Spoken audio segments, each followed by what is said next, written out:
సిరిసిల్ల జిల్లా పెద్దూరులోని ఫర్నిచర్ దుకాణంలో అగ్ని ప్రమాదం జరిగింది. మంటల్లో ఫర్నిచర్ మొత్తం దగ్ధమైంది. మంటల్లో చిక్కుకుని యూపీకి చెందిన కార్మికుడు సజీవ దహనమయ్యాడు. షార్ట్ సర్క్యూట్తో ప్రమాదం జరిగిందని తెలుస్తోంది.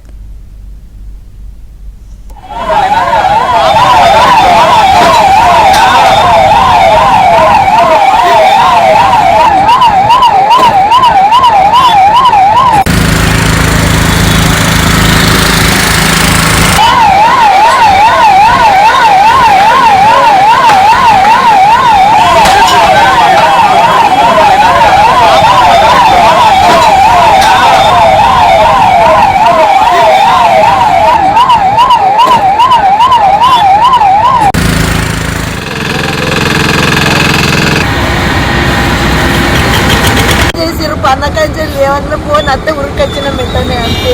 మాకు అలా ఏమైంది ఉడక తెలియదు. ప్రభుత్వమే తీసుకురావాలి నా కొడుకుని ముగ్గురికి చేసిరు. పన్నకంచెలు ఏమన్నా ఫోన్ అంతే ఉరికొచ్చిన మెట్టనే అంతే. మాకు అలా ఏమైంది ఉడక తెలియదు.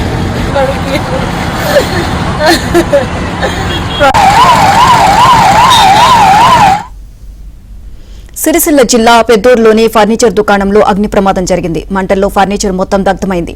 మంటల్లో చిక్కుకుని యూపీకి చెందిన కార్మికుడు సజీవ దహనమయ్యాడు. షార్ట్ సర్క్యూట్తో ప్రమాదం జరిగిందని తెలుస్తోంది. ఇక అగ్ని ప్రమాదానికి సంబంధించి మరిన్ని అప్డేట్స్ మా కరెస్పాండెంట్ శ్రీనివాస్ నాడి తెలుసుకుందాం. శ్రీనివాస్, అగ్ని ప్రమాదానికి సంబంధించి పూర్తి అప్డేట్స్ ఏంటి? సో షార్ట్ సర్క్యూట్ వల్లనే అగ్ని ప్రమాదం జరిగిందని పోలీసులు చెప్తున్నారు.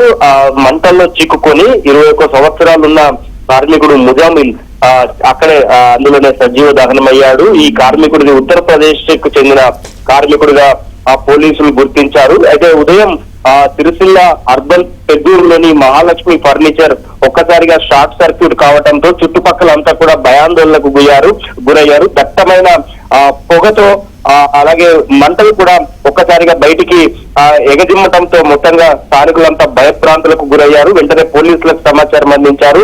అగ్నిమాపక సిబ్బంది సకాలంలో చేరుకున్నప్పటికీ కూడా అదంతా ఫర్నిచర్ షాప్ కావడంతో మొత్తంగా పెద్ద ఎత్తున మంటలు చెలరేగాయి. అందులో ఉన్న ఫర్నిచర్ అంతా కూడా బూడిదైపోయింది. మరో 2-3 కార్మికులు కూడా వెంటనే చేరుకొని బయటికి రావడంతో వారంతా బతికారు. సో మొత్తంగా ఒక కార్మికుడు మాత్రం సజీవ దహనం కావడం స్థానికంగా కలిసివేసింది. Neelima. Right, thank you Srinivas.